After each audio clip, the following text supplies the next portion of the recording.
जी, एक दफ़ा फिर नमाज जुमा के वक्फे के बाद आपको खुशामदीद कहेंगे। पाकिस्तान टेलीविजन इलेक्शन सिटी से मेगा ट्रांसमिशन के साथ इलेक्शन 2024 के नताइज का सिलसिला जारी है। हम आपको लम्हा बलम्हा आगाह कर रहे हैं, साथ में इन्हीं नताइज के तनाजुर में डिस्कशन भी कर रहे हैं, क्योंकि बड़े बड़े अपसेट्स भी हुए हैं। जैसे परवेज खटक साहब को शिकस्त हुई है, मौलाना फजल रहमान साहब को DI खान की नशिस्त पे शिकस्त हुई है, पीपल्स पार्टी सिंध से सीटें निकाल रही है, मरियम नवाज शरीफ साहबा, मोहम्मद नवाज शरीफ साहब, शहबाज शरीफ साहब को कामयाबी मिली है, लाहौर से बार के ख्वाजा साद रफीक साहब को शिकस्त हुई है, और कुछ हमने मर्दान में भी देखा है कि अपसेट्स हुए हैं। तो इस सिलसिले को आगे बढ़ाते हैं।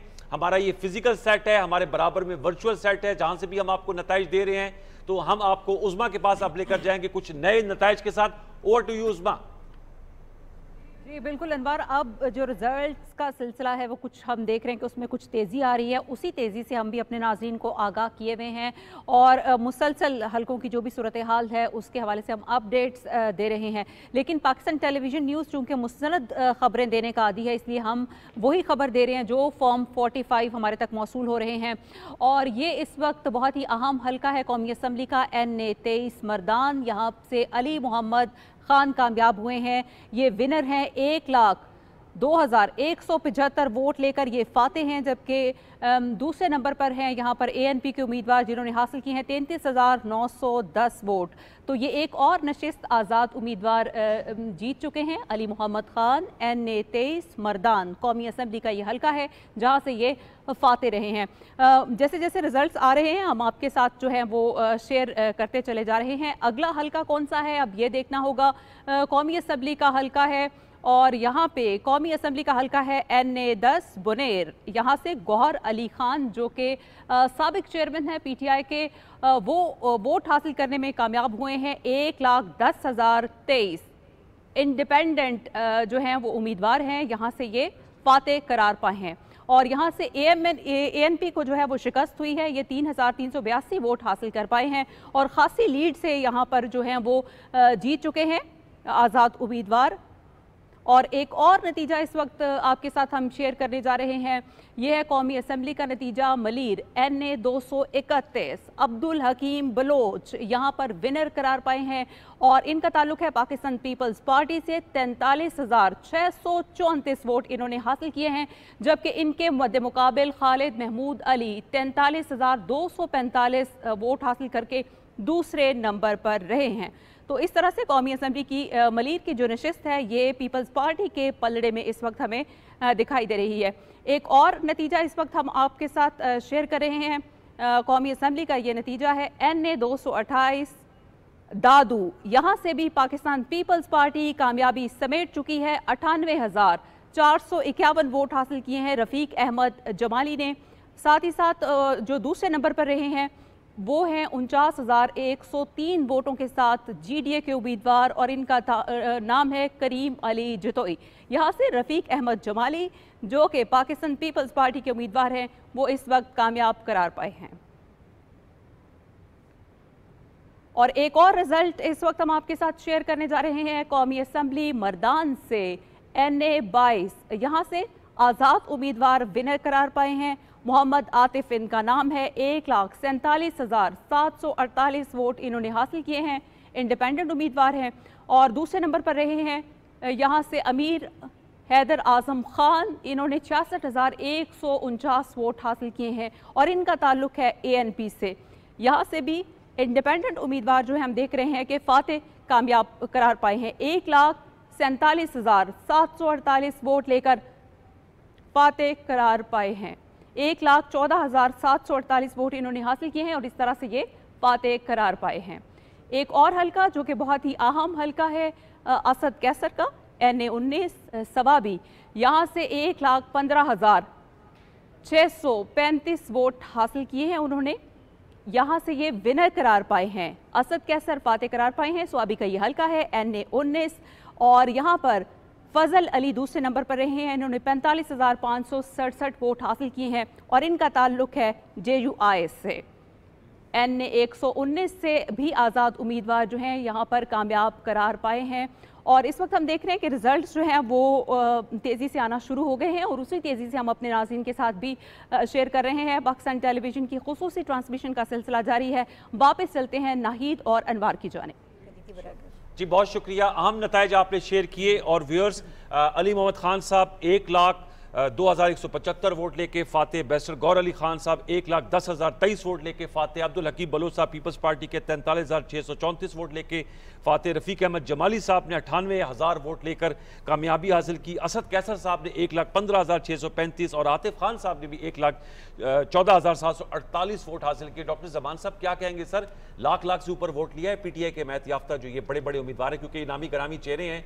आतिफ खान साहब ने अमीर अहमद हैदर होती साहब जो साबिक वज़ीर आला खैबर पख्तूनख्वा उनको हराया है। उन्होंने डेवलपमेंट वर्क भी अपने दौर में काफ़ी किया था, कोशिश की थी केपी में कंट्रीब्यूट करने की। बड़े इंटरेस्टिंग रिजल्ट्स हैं। देखें 60 से 70 हज़ार का तकरीबन मार्जिन रेट चल रहा है जो इस वक्त जो हमें नज़र आ रहा है। अगर हम इसका सेफली सेंटिमेंट एनालिसिस करें तो वो बड़ा हमें इंटरेस्टिंग नज़र आ रहा है। आप पार्टी के साथ जो मर्ज़ी करते रहें, आप हमारे सैम्बल्स के साथ जो मर्ज़ी करते रहें, अवाम निकले हैं, ख़ासतौर पे यूथ निकली है और उसने कहा है कि हमारा एक सेंटिमेंट है और हमारा एक सिग्नेचर टून है, और वो सिग्नेचर टून ये है कि किसी किस्म के भी हालात होंगे हम एक नैरेटिव के साथ खड़े हैं और वो नैरेटिव काफ़ी हद तक हमें पॉलिटिकल कल्ट की फॉर्म में हमें नज़र आ रहा है। और केपी में ये सारे रिजल्ट्स बड़े डोमिनेंटली हमें जितने भी नज़र आ रहे हैं वो बड़े मार्जिन के साथ हैं और उसमें सेंटिमेंट भी है, शायद एंगर भी है और किसी हद तक स्ट्रॉन्गेस्ट एफिलिएशन भी हमें नज़र आ रही है। और मेरे ख्याल में ये ट्रेंड्स पंजाब के अंदर भी हैं, जहाँ जहाँ से इंडिपेंडेंट सपोर्टेड बाय पीटीआई के कैंडिडेट हैं वो हमें इस तरह का सेंटिमेंट नज़र आ रहा है। आल्दो के सिंध की स्टोरी हमें बिल्कुल डिफरेंट नज़र आ रही है, बलूचिस्तान की स्टोरी डिफरेंट है, लेकिन यहाँ पे यहाँ एक और बड़ी इंपॉर्टेंट चीज़ है जो शायद हम सुबह से जो डिबेट चल रही है उसमें मिस कर रहे थे। एक पाकिस्तान में डेवलपमेंट का नैरेटिव चलता रहा है कि हम ये तरक्याती काम करेंगे, हम ये करेंगे, हम वो करेंगे। शायद ये जो इलेक्शन है, जो अभी तक जो वोट है या पब्लिक एक्शन हमें नज़र आ रहा है वो बड़ा क्लियर है। वो कहते हैं कि हमें डेवलपमेंट बाकी सारी चीज़ें वो साइड पे हैं, पहले हमारा एक सेंटिमेंट है और हम उस सेंटिमेंट को आपसे इख्तिलाफ करूंगा इसलिए क्योंकि मैंने फील्ड्स में गया हूं। जो सेहत कार्ड है, it has played the trick in my opinion, specially in Khyber Pakhtunkhwa. सेहत कार्ड, सेहत और एजुकेशन ये बड़ी मैटर करती हैं। मर्दान आपको पता है खैबर पख्तूनख्वा का पेशावर के बाद दूसरा बड़ा शहर है, वहाँ से क्लीन स्वीप कर लेना। और बैरिस्टर गौर साहब सियासत में तो ज़ाहिर 2008 में इलेक्शन लड़े थे, लेकिन उसके बाद गैप आया था उनका। 1 लाख से ऊपर वोट लेना, ANP की बुनियाद में बड़ी प्रेजेंस है।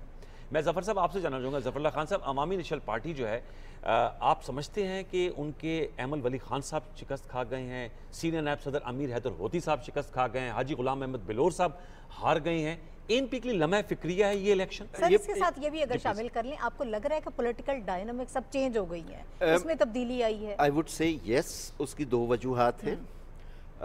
मसलन हम अक्सर माजी के इलेक्शंस की बात करते हैं तो यही जोग्राफिया था।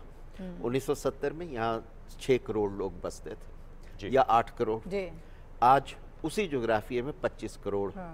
उनकी एक्सपेक्टेशंस, उनकी डिमांड्स, उनकी नीड्स, और फिर जो पूरी डेमोग्राफिक पिरामिड यूथ बल्ज है, अगर आप उसमें सिर्फ ये कहें कि जी हम आपको कंस्ट्रक्शन बेस्ड प्रोजेक्ट्स देंगे, तो वो तो शायद डिजिटल दुनिया में बहुत सारी क्रिएटिविटी करते हैं। ख्वाबों को आप इग्नोर नहीं कर सकते, क्वालिटी एजुकेशन को, ह्यूमन रिसोर्स इन्वेस्टमेंट को, इकोनॉमिक अपॉर्चुनिटीज़ को। दूसरा, इकोनॉमिकली भी अगर आप देखें कि इस मुल्क में 40% प्लस इनफॉर्मल इकॉनमी है जो प्राइवेट एजुकेशन ख़रीदने का मौका देती है लोगों को, रेमिटेंसेस की इकॉनमी है जो आपको प्राइवेट सिक्योरिटी, प्राइवेट फैसिलिटीज़, तो वो रियासत से एहतराम मांग रहे हैं। और मेरा ख्याल है जितने रिएक्शन में उन्होंने वोट दिया है वो उस एहतराम की डिनाइल को उन्होंने रिजेक्ट किया। एक सूरत हाल ही है। दूसरा, पॉलिटिकल पार्टीज़ का पाकिस्तान में जनरली बहरान है। ये बहुत सारी कंस्टिट्यूएंसीज इंडिविजुअल्स की कंस्टिट्यूंसी है। मसलन अब ये पिछली बार होती साहब जीते भी थे, जी। उस वेव के बावजूद जीते थे और एक ही सीट थी एएनपी के पास, लेकिन इस बार वो भी नहीं रही। तो कहने का मकसद ये है कि क्या political parties as an institution, family enterprises के तौर पे नहीं, प्राइवेट लिमिटेड के तौर पे नहीं, एक ऐसा इंस्टीट्यूशन जो लोगों को मोटिवेट करे, जो उनको ऑर्गेनाइज करे, जो उनको नेटवर्क करे, वो नहीं होगा। और ट्रेडिशनल पैट्रनेज की मैं एग्री करता हूँ, मतलब जिस तरह कोविड को मैनेज किया गया, मसलन हमें 1000 सियासी इख्तलाफात हो सकते हैं किसी से, लेकिन it one of the best management in Pakistan. फिर उसके बाद आपने हेल्थ कार्ड की बात की सर, एक नतीजा बड़ा अहम नतीजा है। रावलपिंडी हल्का NA 53 राजा कमरुल इस्लाम साहब मुस्तबीक नवाज के कामयाब करार पाए 72,006 वोट लेकर। राजा कमरुल इस्लाम साहब एक बड़ा मुकाबला था रावलपिंडी में, NA 53 रावलपिंडी राजा कमरुल इस्लाम साहब ने कामयाबी हासिल की है। डिटेल्स हमारे सामने आ रही हैं। राजा कमरुल इस्लाम साहब ने 72,006 वोट हासिल किए, शेर के निशान से इलेक्शन जीता। अजमल साबिर राजा साहब जो आज़ाद उम्मीदवार थे 58,476 हार गए। ये अजमल साबिर राजा साहब को शिकस्त हुई और राजा कमरुल इस्लाम साहब जो नून लीग के बड़े नजरियाती कारकुन भी हैं, उन्होंने ये सीट जीत ली है। मलिक असद सिकंदर साहब कामयाब करार पाए हैं NA 226 जाम शोरो सिंध से, आपने वोट हासिल किए 1,65,044। मलिक असद सिकंदर साहब कामयाब हुए हैं। देख रहे हैं फिर रहे हम कि पीपल्स पार्टी ने सिंध में लाख से ऊपर 1.5 लाख वोट हासिल कर रहे हैं, जबकि सैयद मुनीर हैदर शाह साहब 30,876 वोट लेके हार गए। बहुत बड़ा गैप है, कहां 1,65,044 और कहां 30,876। मलिक असद सिकंदर साहब जाम शोरों से सीट जीत गए। काजी साहब जरा इस पे कमेंट कीजिएगा। Again peoples party with a huge margin.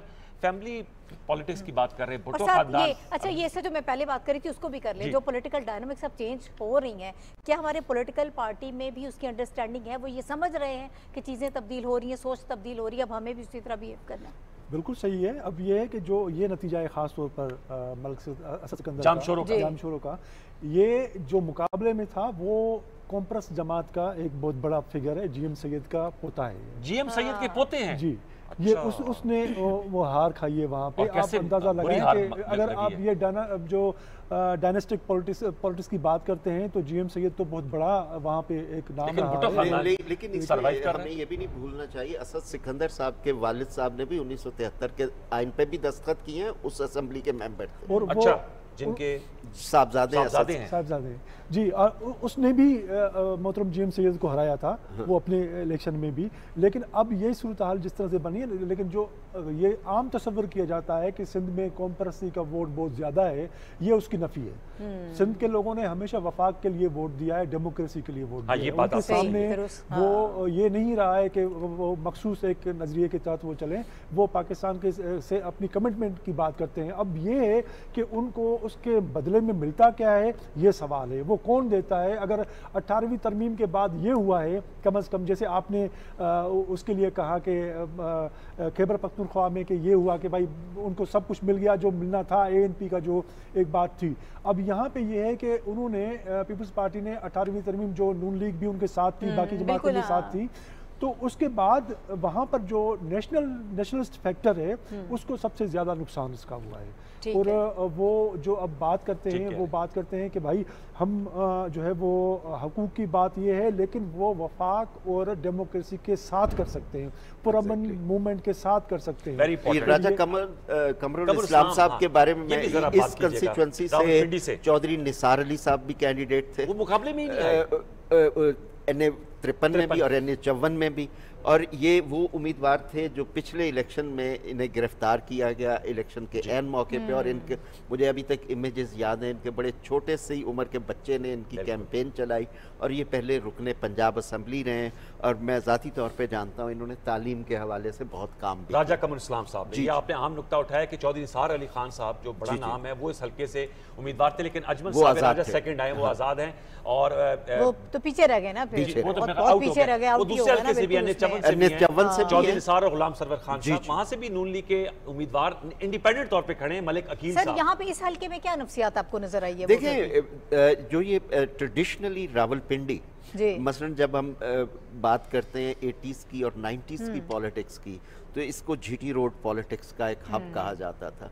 मसलन अटक से शुरू होता था और लाहौर तक और आगे तक क्लीन स्वीप होता था। तो मेरा ख्याल है कि पिछली दफ़ा इस इलाके में पीटीआई ने फुटहोल्ड बनाया जी। तो ये इन नताइज से लगता है कि मलिक इब्रार साहब के बारे में जिस तरह आया कि वो जीत गए हैं, इस्लामाबाद की सीटों के नताइज के हवाले से आया, तो PMLN ने इस रीजन में रिक्लेम किया है। ओके। अटक के भी रिजल्ट मुंतज़िर हैं, अटक से भी पीटीआई ने अच्छी आफ्ताब शेख साहब के बारे में तो आया, वो पहले पार्टी के विप भी रहे और लेकिन ये चीजें विजिबल नजर आ रही हैं। हम जो है ना वो बड़ी मिसिंग है, वो ये है कि 18th अमेंडमेंट के बाद provinces are very powerful in terms of budget और फाइनेंसेस और हर चीज़। अभी हमारे कम से कम पीटीवी पे जो प्रोविंशियल इलेक्शंस हैं वो नहीं आ रहे। मेरा ख्याल है कि हम उसको काफ़ी हद तक ओवरलुक कर रहे हैं। हमें जो है मेरा ख्याल है उसको देखना चाहिए। जी जी बिल्कुल। अब पंजाब के अंदर क्या सिचुएशन है, हम जब बाकी चैनल्स को देख रहे हैं तो हमें नज़र आ रहा है कि वहाँ केपी में supported by PTI independent candidates हमें बड़ी मेजॉरिटी में नजर आ रहे हैं। पंजाब के अंदर काफी हद तक बताया जा रहा है कि सूबाई असेंबली के भी रिजल्ट्स हम दे रहे थे, अभी दोबारा वो भी शुरू कर रहे हैं, हम दे रहे हैं वैसे सूबाई असेंबली के रिजल्ट, लेकिन मेरा ख्याल है कल शाम से आज तक वो कम से कम स्क्रीन पे आने चाहिए, वो नहीं आए। और क्योंकि सर आपको नजर देखिए हमारी नजर सिर्फ और सिर्फ फेडरेशन पे है, विच इज वेरी गुड, लेकिन एट द सेम टाइम हम जो प्रोविंसेस हैं, अब देखें पंजाब जो है, पंजाब पाकिस्तान का एक बहुत बड़ा हिस्सा है और वो लैंग्वेज जो है फेडरेशन की भी वही डिटरमिन करता है काफी हद तक, आल्दो के बाकियों का भी बड़ा स्ट्रॉन्ग रोल है। अच्छा डॉक्टर साहब, एक तो जो रिजल्ट थोड़ा सा डिले हो रहे हैं लेकिन ओवरऑल ट्रेंड्स हमें नजर आ रहे हैं वो पिछले ही हैं, वो कायम है। केपीके में जो जमात थी, पंजाब में जो थी, सिंध में, ओवरऑल ट्रेंड्स वही हैं, थोड़ी बहुत निश्चित मेरी थोड़ी सी डिफरेंट रीडिंग है। डॉक्टर साहब बात कर लें तो मैं इस पे जी आप इसको रिस्पॉन्ड कर दीजिए। मेरे ख्याल में जो पंजाब के अंदर है, जो कम से कम हम देख रहे हैं डिफरेंट सोर्सेज से, उसमें लैंग्वेज थोड़ी डिफरेंट है प्रोविंशियल असेंबली की, जहां नून लीग काफ़ी हद तक स्टेबल नज़र आती है। और केपी में तो बिल्कुल ही क्लीन स्वीप है। सिंध के अंदर पीपल्स पार्टी बिल्कुल क्लीन स्वीप है। और बलूचिस्तान जो है वो अभी काफ़ी स्प्लिट हमें नज़र आ रहा है, उसमें कोई एक सिंगल लैंग्वेज नज़र नहीं आ रहा। मैं दो बातें, ये बहुत अहम नुक्ता है और मैं सूबों को इस हिसाब से भी देखता हूँ कि अगर पंजाब का रकबा देखें तो ये दुनिया का 86वां बड़ा मुल्क बनता है। आबादी देखें तो 12वां बड़ा मुल्क बनता है। अगर हम सिंध को देखें तो 96 बड़ा मुल्क बनता है दुनिया का रकबे के एतबार से, और बहुत बड़ा मुल्क बनता है आबादी के एतबार से। इवन इस्लामाबाद इसके साइज़ के मुल्क हैं, बहरीन है या माल्टा है, खैबर पख्तूनख्वा को देख लें कि वो क्यूबा के साइज़ का है, और वहाँ की आबादी देख लें। तो ये हमें देखना पड़ेगा कि इस्लामाबाद से रिमोट कंट्रोल नहीं हो सकता, आपको सूबों में भी करना पड़ेगा और सूबों के अंदर फिर लोकल तक भी जाना पड़ेगा।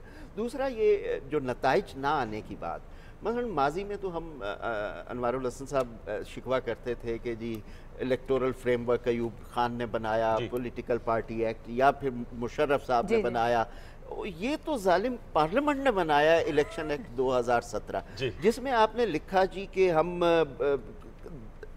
2 बजे तक आरोज दे देंगे, 10 बजे तक। ये मैंने नहीं लिखा, ये जो सफ़र कर रहे हैं इस सारे प्रोसेस में उन्होंने इलेक्शन एक्ट में लिखा। और यहाँ मैं एक बात कहूँगा, दुनिया के कई ममालिक हैं, जैसे हम कैंपेन में कूल ऑफ पीरियड रख सकते हैं, तो हम रिजल्ट की अनाउंसमेंट में भी रखें, क्योंकि जब हम प्रोग्रेसिव रिजल्ट्स के नाम पे रिजल्ट्स देते हैं तो ओपिनियन बड़ा बदलता चला जाता है। दूसरा टेक्नोलॉजी, हम बहुत ख्वाहिश रखते हैं कि जी ईवीएम्स हो, सब कुछ हो, पता चला है ना हमारा आरटीएस चलता है ना हमारा ईएमएस चलता है। कैंपेन की हद तक तो टेक्नोलॉजी ठीक है, लेकिन इससे ट्रस्ट एलिमेंट, क्योंकि जो इलेक्शन है ना वो एक नया इत्मीद देता है, नई तवानाई देता है जमहूरियत को। रिफॉर्म्स की जरूरत है बहुत ज्यादा।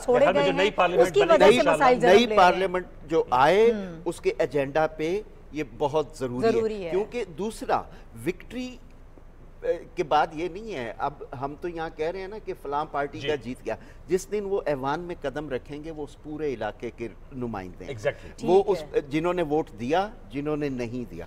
तो वी एक्सपेक्ट कि एक मैच्योर पॉलिटिक्स आए जी, और रिफॉर्म ओरिएंटेड पॉलिटिक्स बिल्कुल। आए कि जो ग्रे एरियाज इमर्ज हुए। हाँ। और आखिरी नुक्ता इस हिसाब से, सियासत में जितने ज़्यादा स्टेक होल्डर हों उतनी ज़्यादा उसके अंदर इंटरेस्ट डेवलप होता है। डॉक्टर कोई साहब, पार्टी हाँ। एक्सक्लूड हो जाए तो वो कहती है ये जल्दी गिरें, सब हाँ। बैठें, सब मिलकर अच्छा रास्ता काजी साहब मैं आपकी तरफ आती हूँ। जी जी चलिए मैं आप ये अपनी गुजारिश बात- करना चाह रहा था कि ये जो बाकी चीज़ें आपने बहुत ज़बरदस्त बातें की हैं, इलेक्शन एक्ट 2017 के जी, हवाले से। और दूसरी बात ये है कि जो हम उसमें ये भी शामिल करें कि जो हमारी मीडिया जो है वो एक एक बूथ का या एक एक जो है Exactly, ना मैं वो कहने का नतीजा मकसद- उसका देते रिजल्ट हैं, अनाउंस मत वो करें। कम से कम एक पूरा हैजान बर्पा कर देता है और लोग देखते हैं कि भाई इसमें तो पहले वो फलां आगे था, अब ये पीछे किसे जो- हुआ ये है। सवाल उठता है। और ये बहुत बड़ा- बड़ा सवाल और जो उठता है। ट्रस्ट की इन्होंने बात की फिर उससे जरा मुतजलजल होता है। तो एग्जैक्टली। जैसे अब ये बहुत अच्छी बात है कि पीटीवी कम से कम ये दिखा रहा है कि भाई मजमूई तौर पर कौन जीता कौन हारा, ये तो नहीं दिखा रहा कि फिलहां आगे फिलहां पीछे। इब्तिदा में हमने भी हमने progressive दिखाया है, दिखाए, इब्तिदा में, हमने लेकिन progressive ये दिखाए। अच्छी बात है, एनी मोमेंट सर आप इससे correct कर कॉन्स्पिरेसी सकते थ्योरीज जन्म लेती है ना। डॉक्टर साहब आप कुछ ऐड करना चाह रहे यही थे। बात करना चाह रहा था। देखें, अगर हम प्रोग्रेसिव रिजल्ट्स दिखाते हैं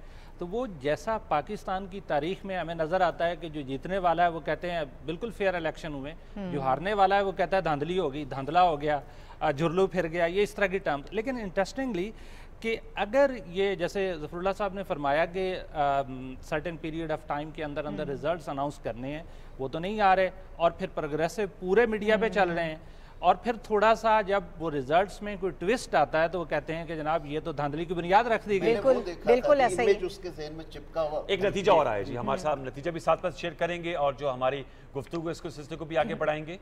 जी, ये महबूब शाह साहब हैं, इंडिपेंडेंट ये हैं, और कौमी असम्बली का लोअर दीर NA 7 ये हल्का है। इन्होंने 84,843 वोट हासिल किए हैं, आज़ाद उम्मीदवार हैं, और इनके मुकाबले में जमात इस्लामी के मोहम्मद इस्माइल हैं जिन्होंने 31,133 वोट लिए हैं और वो हार गए हैं। महबूब शाह साहब ने जो है ये सीट सिक्योर कर ली है, जीत गए हैं, आज़ाद उम्मीदवार हैं। कौमी असम्बली का ये हल्का है NA 7। नाहिद, यहाँ से सिराजुल हक साहब का ताल्लुक भी लोअर दीर से है, तो दीर जमात इस्लामी का एक किला समझा जाता है, लेकिन जो इंडिपेंडेंट उम्मीदवार हैं ये PTI की हिमायत याफ्ता है, इन्होंने ये विक्ट्री हासिल की है।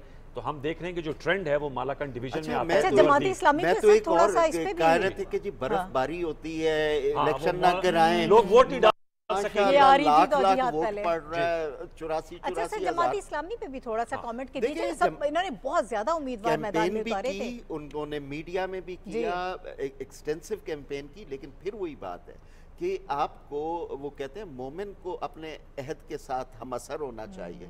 तो सियासी पार्टियां जो फॉसलाइज्ड हो चुकी हैं, जो अभी माजी में फ्रोजन है, उन्हें मुस्तकबिल बीन होना चाहिए कि डिमांड्स ऑफ इलेक्टोरेट्स बदल गई हैं, उसकी सोशियोलॉजी बदल गई है। अब हमें तो कल कई जगह पे कैंप्स ही नहीं नजर आए, जो वो ट्रेडिशनल बिरयानी और वो कीमे वाले नान का कल्चर था, उससे बढ़ के लोग उससे लोग कुछ और तरफ जा रहे हैं। वो इंटरनेट ने पूरी कर दी। वो जो डिस्टेंस रखा गया था वो ज्यादा रखा गया था। अच्छा सर, आप काजी साहब जमात इस्लामी सिंध कराची के हवाले से ओवरऑल क्या लगा? उसमें बिल्कुल जो बहुत ही एक्सपेंसिव जो जिसकी समझें कैंपेन वो जमात इस्लामी की है। एक्सपेंसिव, वो बहुत ज्यादा एक्सपेंसिव कह रहे हैं, नहीं मतलब महंगी। अच्छा, वो और दूसरी बात ये कि उन्होंने सोशल मीडिया पे भी इतनी ज्यादा हर जगह पे, लेकिन बात ये है कि ये वोटर्स का ट्रेंड देखना पड़ेगा कि आप JUI हो, जमात इस्लामी हो या TLP हो, उनको अवाम ने इतना ज्यादा नहीं किया। अब पजीराई नहीं मिली है, अवाम पॉलिटिक्स को और डेमोक्रेटिक मूवमेंट्स को ज्यादा इंपॉर्टेंस दे रही है। जो ये जो हमारी मजहबी सियासी जमातें हैं, इनको आप समझते हैं अवाम की राय में जो स्पेशल नए वोटर्स हैं वो उनको पॉलिटिकल पार्टीज के तौर पे नहीं ले रहे? पॉलिटिकल पार्टी बेसिकली ये तो एक पॉलिटिकल तो उनके साथ एक मसाला लगा हुआ है ना कि पॉलिटिकल है, बेसिकली वो जो है वो मजहबी जमातें हैं। उन्होंने हमेशा जीता है तो MMA बना के या कोई इत्तेहाद बना के उनकी परफॉर्मेंस बेहतर रही है, वरना किसी इलेक्शन में ट्रेडिशनली उनका वोट ऐसा नहीं रहा। आपको ये लग रहा है? हाँ जी, काजी साहब कह रहे हैं एक्सपेंसिव और एक्सटेंसिव कैंपेन थी, और आप भाई इस्लामाबाद